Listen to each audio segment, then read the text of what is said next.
G'day YouTube, Warbles on a lot here. Sunday morning, time for the Outsiders and first dog on the moon. Time now for Outsiders. I'm Barry Cassidy and you're not. How true it is, in fact, Outsiders time. This morning they are. Sophie Black, she's editor-in-chief at Private Media. Ian Hankey is a former political and media advisor to the Howard government, now runs his own media consultancy.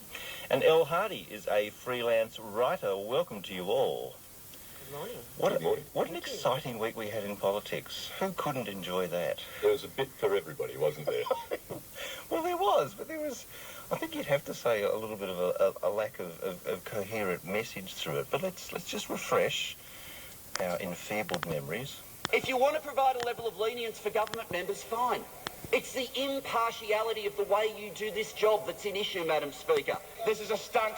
This is simply designed to distract the House and the public and the people. Everyone in Australia knows bias when they see it. Yeah. And Madam Speaker, we don't doubt for 1 minute your effectiveness as a warrior for the Liberal Party. But that is not the job you chose to take on. Henceforth, the serving Governor-General will be the principal knight or dame in the Order of Australia. The first new dame will be the outgoing Governor-General, and the first new knight will be the incoming Governor-General. People do have a right to be bigots, you know. In a free country, people do have rights to say things that other people find offensive or insulting or bigoted. What was your favourite bit there, Sophie? I can't think. It was a little buffet. It was a smorgasbord. The smorgasbord that we're famous for. Ian Hackey, you're a political operative, you're a political professional, Ian.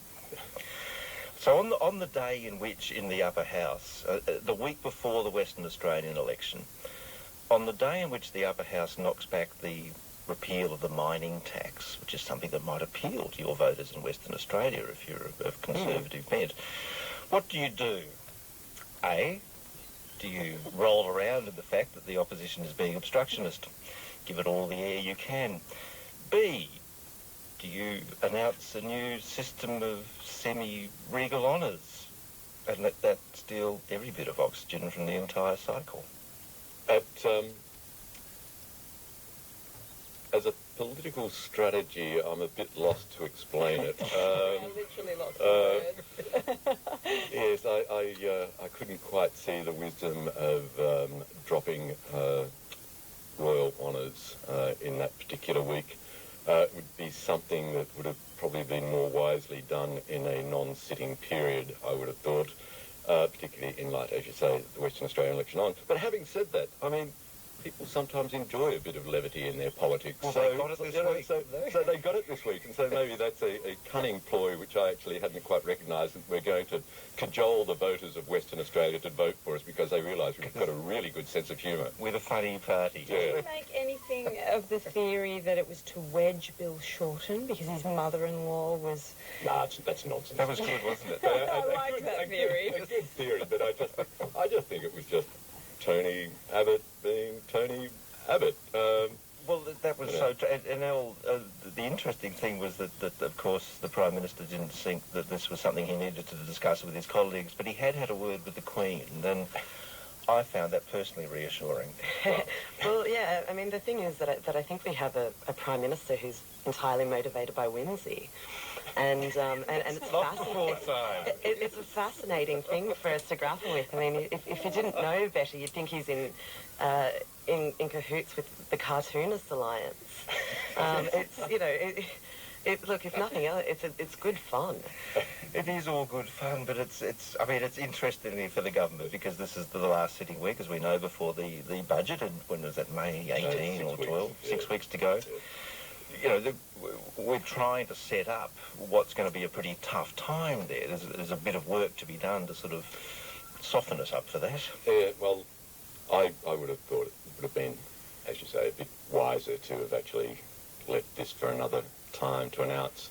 I mean, the government, it did strike me that the government did get a little bit lost. It didn't frame up its discussions very well about the Racial Discrimination Act. I thought that was a bit of a mess, the way they managed that. Well, the Attorney General didn't help. He did not help. But nevertheless, the issue at stake is very important, but his framing of it and his language certainly didn't help the way that debate should be run in the community. A fascinating revelation on that this morning, Sophie Black, with the Freedom Commissioner Tim Wilson revealing that it's the propensity of people of one race to use abusive terms amongst themselves, which is not prevented by existing legislation. This is the sort of a gangster rap reference, I think, there from Tim Wilson. A bit of a nod and a wink. Wesley Aird actually raised that in the Australian yesterday himself, so it's not just Mr Wilson that raised that as well. What are you making of that discussion, El? I mean, it's something which is... it's certainly not going away tidily. This is quite... at the most positive face of it, it's a pretty thorough debate around these issues, which is kind of nice. Yeah, I mean, look, it's sort of a it's an awful but pleasing discussion, I suppose, to have. I just wish there was probably a greater diversity of voices talking. Mark Cohen, who's a barrister and of a minority group, wrote a very powerful piece in The Guardian.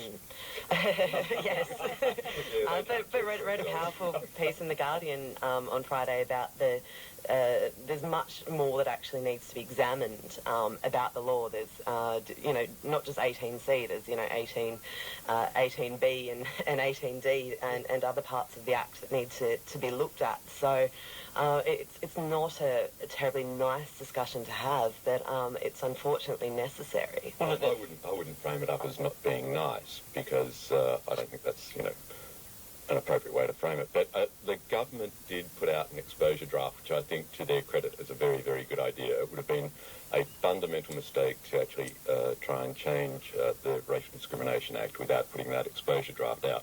And it will generate considerable discussion in the community, which I think is a good thing. I personally am in favour of the changes. I mean, I don't think that would surprise anybody too much. But I frankly am astounded. Yeah. You would be. But I think it's quite good, and I think there will be a vigorous discussion. I think that's very valuable. The fact of that exposure draft, Sophie, I mean, was that a sign of the government perhaps losing a little bit of their nerve, a little bit of their confidence that they were quite on the right angle here? They want more talk. If the reports are to be believed, then yes, Brand has sort of walked back from his original position, and that's due to pressure from Cabinet.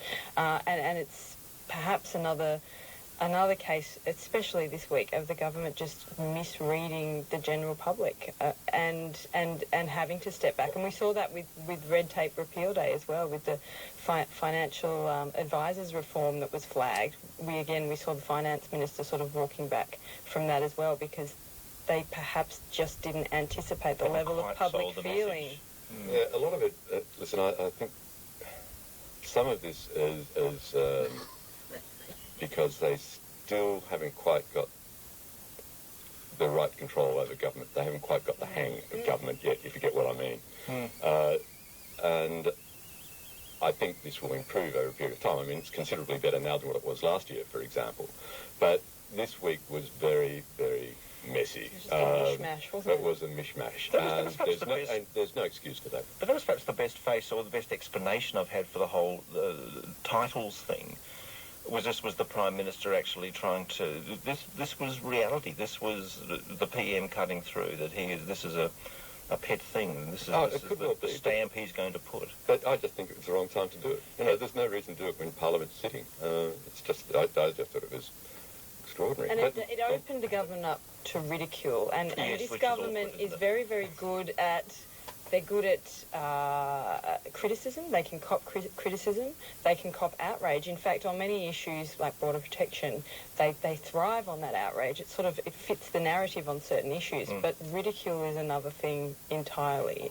Tony takes that pretty well. I mean, he was even having a chuckle at the cartoons that had been drawn about him, which I must admit, some of them were very humorous. Perhaps I it was particularly the like Speaker of the House that took. Michael Looney's representation of Christopher Pine's codpiece was, I think, my favourite thing of the week. These are your outsiders on Sunday Extra: Ian Hankey, Elle Hardy and Sophie Black. And Elle, to bring you in on that too, the 18C changes, I wonder if, it's well known that some of the more vocal parts of the sort of intellectual right are very keen on this. It's a real favourite think tank issue. And the government seemed to accept that line fairly emphatically. Is what we're seeing the sort of the gap between think tank politics and successful retail politics, and there needs to be a little bit of massaging in between? Yeah, I think that there is a slight argument in that, but we also must remember, I mean, that the person about which this has all come to prominence is Andrew Bolt, who I think has a readership of something like 3 million people. You may have to explain who he is, because I'm sure that most of our listeners have never heard of him. No idea. So I mean, to say that it's not something that people are talking about, I don't really think that passes the test, given he's by virtue, he's supposed to be the most widely read person in the country. So it's it is generating debate. I don't think it's just some flight of fancy, some boutique think tank issue. Although that's one of the things. I mean, Sophie mentioned that the cabinet opposition, Ian, to the initial Brandis proposal that softened this out to the exposure draft. Apparently that is the case, yes. One of the interesting things, though, in the stories out of that was the number of ministers leaking on that discussion. The Fairfax reports had at least 3 members of cabinet talking. I can't actually remember in this government that happening before. Is that a watershed moment? No. I'm just thinking. I can't quite recall it either, but maybe it's the level of the demonstrates the level of discussion that actually occurred in the cabinet about it. But overall, the cabinet has been pretty tight over the course of the government. But every now and again, with any government, with some of these types of issues, sometimes it does actually leak out a little. But I wouldn't read too much into that either, I've got to say. No, we're trying very hard not to read much into anything this morning. This is our mission, is to just take everything very much at face value. The Speaker. We've talked about Madam Speaker before on this program, and perhaps presciently it would seem, because suddenly she became the issue last week. Are you impressed with her work, Sophie? Am I impressed with her work? Look, it does seem that this had been brewing for some time. I really do think that Harry Jenkins is held up as a bit of a model in terms of this role.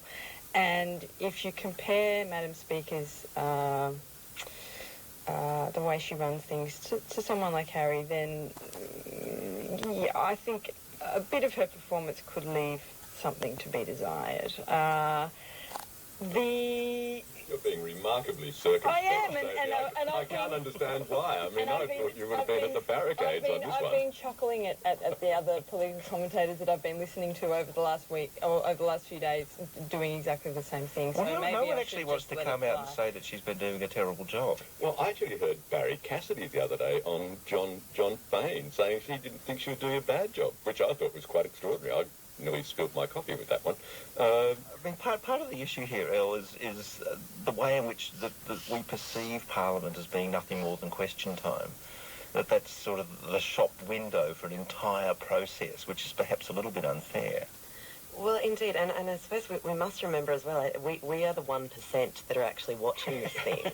No, I don't think most people know or really care what's going on. I suppose the test is, I mean, is she eroding democracy? I don't really see, I mean, she's obviously, has a bias, but I don't really know if it's affecting the tenor of debate. If you look at the stats, someone drew them up in one of the papers. 98-0 on... and it's not uncommon that speakers chuck people from the opposition out. She is probably being a bit more vigorous with her turfing than some of her predecessors, but this is not at all uncommon. I have a slightly challenging theory here, and it is this, that the actions of the Speaker only achieve this sort of prominence because of the sort of, he said, choosing his words with care, that the sort of vague ineptness of the opposition. If the opposition were actually raising a more vigorous attack, maybe this wouldn't be quite so conspicuous. I actually have a solution to this particular problem with turfing people, and it's... shooting them. No, well, that is pretty much against the wall. No, I think there should be an amendment to the standing orders. You should have standing order 94A brackets 1. And under my proposed changes to the standing orders, instead of being turfed from question time or the House for 1 hour, you actually have to come back into the house on a Thursday night after it's risen and sit in the chamber for 2 hours in a darkened chamber. Now, I reckon that would change the disciplinary habits of the members no end. Or more. Detention. Exactly. We've famous pictures of the House in its actual debate, you know, when there's nobody there, that people, I think you're onto something here, Ian, should not be asked to remove themselves, should be told to come back at a time when otherwise they might be doing something else. Like getting on an aeroplane to go home on a Thursday night. No, I reckon it'd work a stay treat. in the house. Good. Excellent. El Hardy, are you any other proposals on how we might change standing orders, or are you otherwise impressed by all this? Oh, look, I'm completely on board. I think it's a marvellous idea, and it should be when the bar's closed as well, to make it to make it really awful. But yeah, I mean, look, the fact is that no one's really watching or caring, and modern politics is conducted in the media, not in Parliament. So there's just such little effect of speakership or any sort of parliamentary debate. Well, I guess the flow-on effect there is that maybe the Speaker of the House isn't doing her job properly if she's become the story, and that's what happened this week, really. And normally, I mean, the public, you're right, Elle, the public, that they have no idea what standing orders even means, but they see... I think 94A is a must. Yeah, absolutely. But they see a rabble, they see, you know, a house that's not in order, this sense of chaos, and usually that reflects on the government. Yeah, and that's what they're trying to do. I mean, there's the opposition is playing a game here as well, and nobody should deny that. I mean, you're quite right, Sophie. They're trying to make the government look disorganised, out of control, and so on. It's a tactic that they've used quite effectively here at the Victorian Parliament, but slightly different because that's only because the government is so disorganised and out of control. No. But you're quite right, and so they make an issue of it because, as Jonathan, I think, said earlier, they're not making much of a fist of anything else. So it is a bit of a sideshow in some respects. Sorry, Elle, tell us that. Oh, I mean, the Labor government's, the Labor opposition, is entirely rudderless. They really don't have anything to peg themselves on. Is that a joke? Very good. I see what you did there. And yet, in a week like this, it does tend to show the virtue of just sitting back and doing nothing in opposition, that you can let events unfold and score points without actually having to raise your hand. But who knows? I mean, these next few weeks, Ian, are a pretty interesting time because there's a lot of work to be done, but a lot of message to be conveyed as well. What I think, Parliament has got one more week next week, and I think the government will probably be a lot more focused next week than what they were last week on what they actually have to do. And I suspect that the message for all the backbenchers and members will, for the 6 weeks of the break, is to get out there and prepare the public to actually make them understand that there is going to be a very tough budget and the reasons for that. Now, I think you'll also find that senior members of government will be doing a lot of media explaining that as well. It is very important to frame up the debate about the budget before it's actually released. And it's got to be a consistent message. And we say this routinely about budget, Sophie, but this one actually has, you know, a fair bit hanging on it. This is an important one. It is an important one. There is a lot riding on it, and the government have really sort of pinned its colours to the mast on this issue. This is their sort of first really big statement. I mean, we always talk about deep cuts. But now we have an appetite for them. But we do, apparently. The public are crying out for cuts, for a bit of self-flagellation. So I'm sure they can be delivered. We'll find out, as Ian said earlier, in about 6 weeks' time. And thanks to our outsiders this morning, who have been, in no particular order, Ian Hankey, former media and political advisor, now an advisor on his own account, Elle Hardy, freelance writer, and Sophie Black, editor-in-chief at Private Media. It's coming up to 5 minutes to 10 here on Sunday Extra.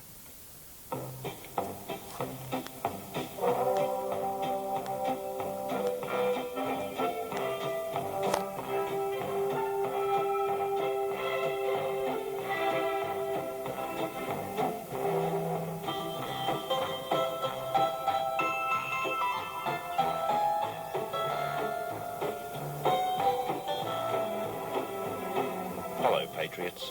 Welcome to First Dog on the Moon's Guide to Modern Living.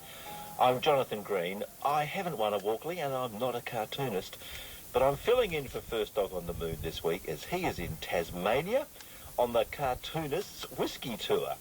Now, it seems that First Dog on the Moon and his dear friend John Kudelka, cartoonist for the Australian newspaper, who also won a Walkley, they've arranged to spend 2 weeks touring Tasmania on electric bicycles in order to sample the whiskey at the Apple Isle's 9 whiskey distilleries, after which they plan to produce a book of their adventures. So, they're spending the entire fortnight pedalling about, drawing cartoons and boring anyone who cares to listen with tasting notes about peat and oak and grass and caramel and long finishes. We've spent the morning this morning trying to track down First Dog in the wilds of Tasmania. And look, I'm being told now that we do have First Dog on the Moon on the line. Hello, First Dog. Mr. Frog. Hello, Mr. Frog. How's the whiskey tour unfolding, First Dog? Hello, Froggy. Hello from the beautiful country of Tasmania. Is the bicycle tour going well, First Dog? Oh, Mr. Fringy, it is magnificent.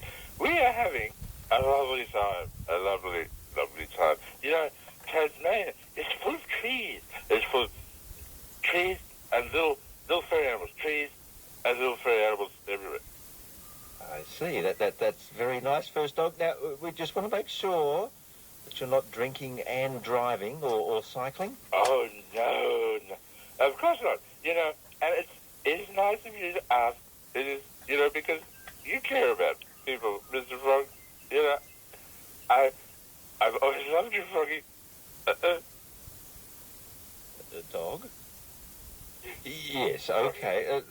The whiskey tasting, have you discovered any particularly outstanding drops? No. I mean, yes. You know, yes, there is this one, Old Bullock, and they gave me a whole carrot of it, and it's independent on my electric bicycle. Isn't independent a funny word? And, you know, you should try some because it's very good. In fact, hang on, because I will go to my bike now, and I will get it. Hang on, I will be right back.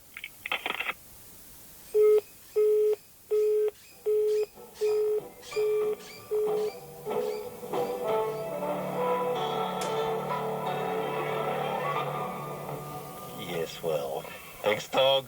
Currently on tour in Tasmania. That is it for Sunday. Well. First Dog on a pissed bike. And from my perspective, the salient feature of the week remains the reinstitution of Australian knights and dames. I particularly enjoyed the commentary on the phenomenon of Gough Whitlam getting rid of knighthoods and dameries. And then Malcolm Fraser, in a fit of pique after the CIA changed governments in Australia, Malcolm Fraser reinstituted it all, and then Bob Hawke, the silver budgie, silver bodgie rather, he abolished it all 26 or 27 years ago. And then John Howard, the extreme ultra throwback monarchist Prime Minister of Australia, was asked, after it was sprung on the Australian public that we now have an Australian Knight of the Realm as a Governor-General, and that the outgoing Governor-General has now been sent home as a dame. John Howard was asked what he thought of it all, and Malcolm Fraser was asked what he thought of it all. Malcolm Fraser said, well, it was a mistake to have reinstituted it after the double dissolution election, after the 75 dismissal. He said it was a mistake of him to have done it. And Johnny Howard said that, well, of course, he personally had never thought of doing such a thing because it was so terribly anachronistic and out of pace with everything that had been happening in Australia for the last 40, 50 years. So, Tony Abbott, the ex-Catholic seminarian, the Rhodes Scholar who got a boxing blue when he was studying in England, and I think he's a lawyer by trade, he's decided that we need to have knights and dames in Australia again. And why did he do that? Could it possibly perhaps have been to try and take everybody's attention away from the latest intergovernmental climate change policy panel review and report? Could it have been to try and take everybody's eye off the fact that Australia's Deputy Treasurer, Arthur Sinodinos, was trotting up to the Independent Commission Against Corruption in New South Wales, trying to explain why he didn't notice on his $200,000 100-hour per year job with extra bonuses attached, when he was the financial director of Australian Water Holdings, he didn't notice that one of its employees was a Liberal Party fundraiser when he was personally the Liberal Party treasurer in New South Wales, and he just didn't notice that his Liberal Party fundraiser was being employed and he was paying him a salary of $75,000, which was then being donated straight to the Liberal Party. And his excuse was that he was just stupid, not paying attention.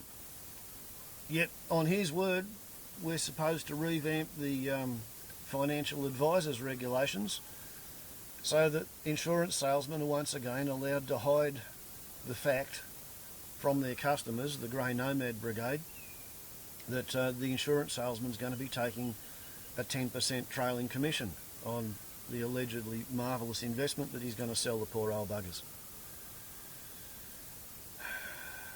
So that had to get put on hold, and the Forsooth African, Matthias Kemp or Hemp or something like that, who's the finance minister, he took over the alleged launch of this policy, and the first thing he did was stick it in the back burner and put the damper on it and close it all down, because he knows it's absolutely unsaleable.